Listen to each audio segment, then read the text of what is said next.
Bismillahirrahmanirrahim. Assalamualaikum warahmatullahi wabarakatuh.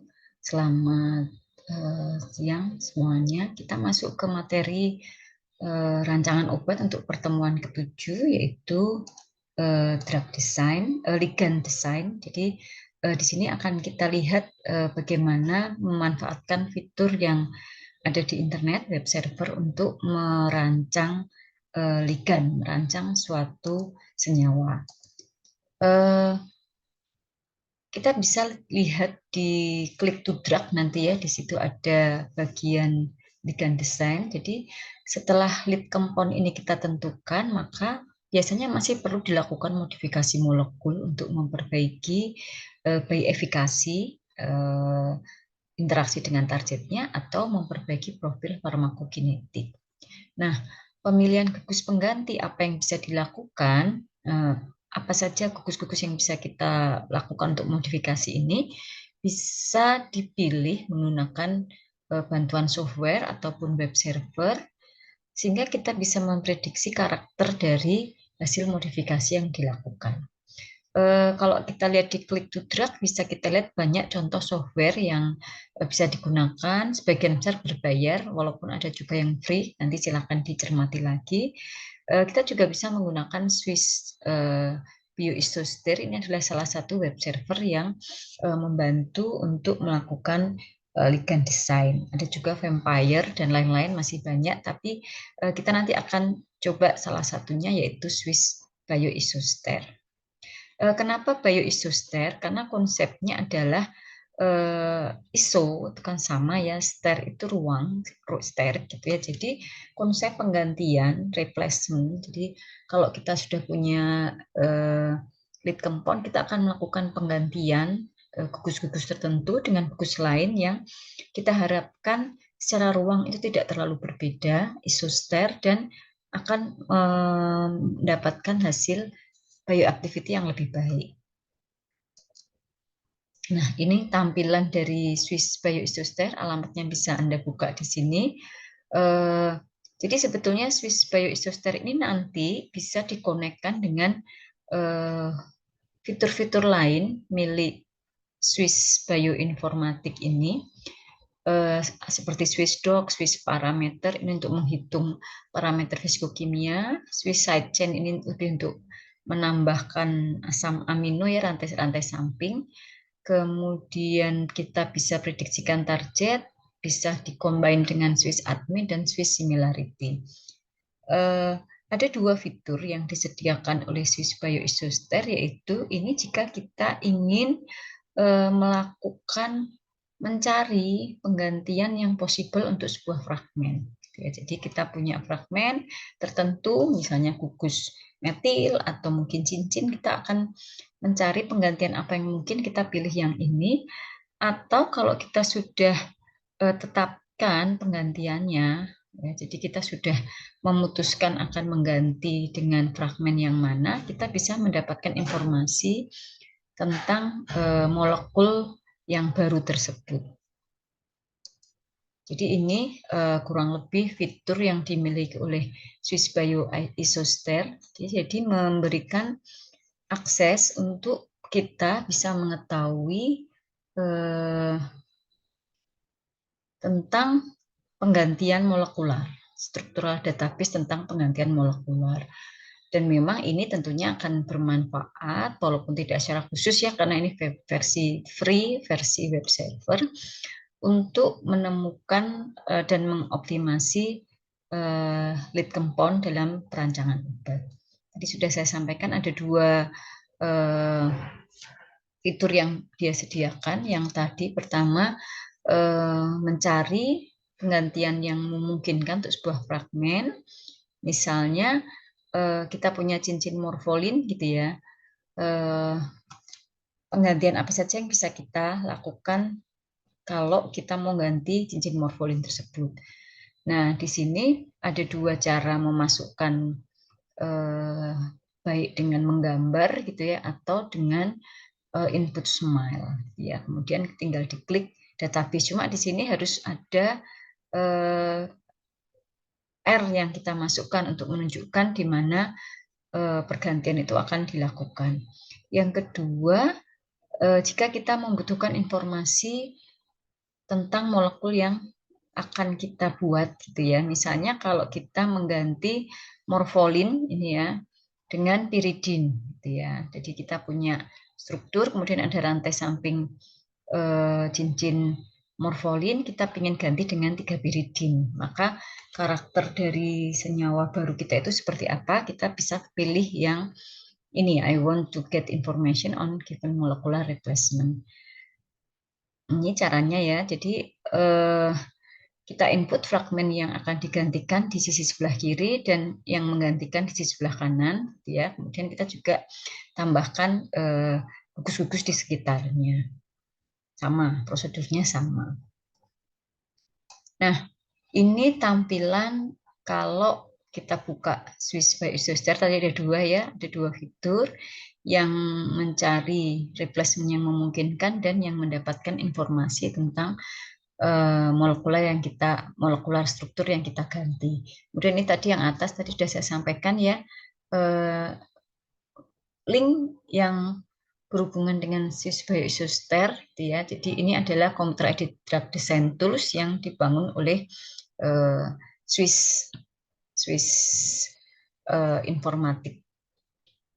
Kemudian ini tadi dua fitur yang disediakan, yang kanan untuk informasi, yang kiri untuk mencari penggantian yang mungkin. Ini kalau kita klik yang kiri hanya muncul satu sketcher, kalau kita klik yang kanan dua-duanya muncul. Ini untuk menggambar fitur-fiturnya, Anda sudah biasa menggunakan ya, jadi bisa mengupload file yang Anda sudah miliki, gitu ya. Jadi tinggal unggah atau bisa menggambar menggunakan fitur-fitur yang disediakan di sini. Dan jangan lupa ini adalah tombol untuk memasukkan R, gitu ya, karena harus pakai itu. Kemudian kita juga bisa input smile. Kemudian ini kalau kita pilih yang kanan akan muncul sketcher untuk fragmen yang kita akan buat gitu ya. Sama caranya menggambar manual atau input dari file atau masukkan smile. Kemudian jika kita mau mendapatkan hasil yang terekam dengan baik, kita bisa masukkan email kita di sini sehingga hasil-hasil Anda akan terekam di dalam email Anda, kemudian diklik query database. Nah, di sini ada contoh gitu ya. Jadi kalau Anda sedang menggunakan ini untuk belajar gitu ya, kita bisa gunakan contoh-contoh yang disediakan. Kemudian ini output kalau kita pilih yang sebelah kiri tadi, kandidat fragmen gitu ya. Outputnya seperti ini. Ini yang kita masukkan gitu ya. Yang di sebelah kanan adalah data fragmen-fragmen yang diusulkan oleh Swiss Bioisoster itu dan ditampilkan dalam bentuk kurva hubungan antara delta log P dengan delta topological polar surface area. Ya, jadi kita tinggal milih ada nilainya.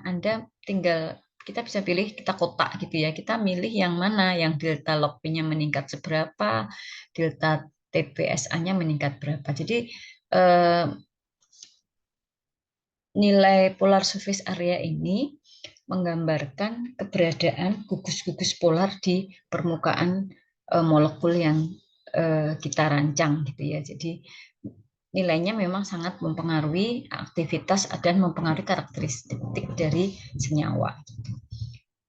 Kemudian ini informasi about my result ini bisa Anda klik di tombol i-nya untuk mendapatkan informasi yang akan membantu kita memahami atau menginterpretasi hasil kita, ya. Kemudian di bawahnya ini adalah tombol-tombol untuk mendownload hasil, ya, bisa dalam bentuk Excel, bisa dalam bentuk PDF, bisa di print dan sebagainya. Kemudian ini tombol untuk menampilkan dalam satu display itu ada berapa, ya. Kemudian ini seperti biasa untuk memilih halaman tampilan. Kemudian ini ikonnya ada dua, yaitu untuk menggambarkan mendapatkan bentuk smile dari fragmen yang kita peroleh. Kemudian di sini ada kepala kolom, ya, ada activity, ini jadi kandidat fragmen, ada activity, frekuensi, dan seterusnya, similar, log P, delta log TPSA, dan delta molecular weight. Ini bisa kita short karena ada panah atas panah bawahnya, jadi kita bisa memilih berdasarkan keinginan kita. Karena kalau dilihat di sini dapat 200 fragmen, banyak sekali, sehingga kita bisa short berdasarkan kebutuhan kita. Kemudian ini adalah delta bioactivity distribusi, ya. Jadi kalau hijau itu dia secara signifikan akan lebih aktif, orange itu similar, yang merah itu kurang aktif. Jadi dari sini kita bisa lihat semakin banyak hijaunya, maka diduga gitu ya, diduga senyawa fragmen baru kita ini akan memberikan aktivitas yang lebih baik. Kemudian ini output kalau kita memilih yang kanan tadi, yang informasi terkait penggantian fragmen. Ini yang kita masukkan tadi di query kan ya, replacement yang kita input, ini sebelum, ini sesudah, ya. Kemudian ini adalah hasil-hasil statistik secara umum gitu ya, informasi terkait delta PM, delta topological polar surface area, dan target gitu ya. Kemudian ini adalah distribusi bioactivity seperti tadi, tapi kalau tadi bentuknya bar, kalau ini bentuknya grafik. Semakin banyak hijau akan semakin baik gitu. Kemudian juga ada fitur untuk memfilter gitu ya, memfilter hasil. Mau berdasarkan apa, nilai confidence-nya juga ada dari yang tinggi sampai terendah dan sebagainya. Kemudian ini delta bioactivity. Nanti kita lihat ada tutorial lebih detailnya gitu. Sama, ini kita bisa mendapatkan informasi untuk menginterpretasi hasil. Kemudian ini untuk mendownload hasil. Kemudian sama, ini untuk tampilan. Dan di sini adalah icon-icon untuk interoperability. Jadi tadi kan di depan disampaikan hasil-hasil fragmen kita ini bisa kita lanjutkan untuk dianalisis dengan fitur yang lain seperti Swiss similarity, target prediction, ATME, dan sebagainya. Sehingga nanti tinggal kita klikkan saja, dia akan ngelink ke fitur-fitur yang lain dari Swiss ini ya. Kemudian ada juga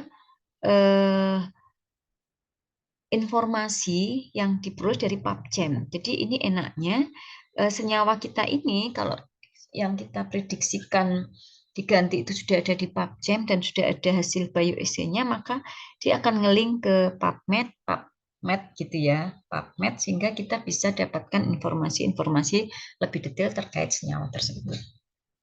Nah, itu untuk pendahuluannya. Setelah ini akan ada video yang diambilkan dari tutorial lebih detail terkait Swiss Bioisoster. Terima kasih.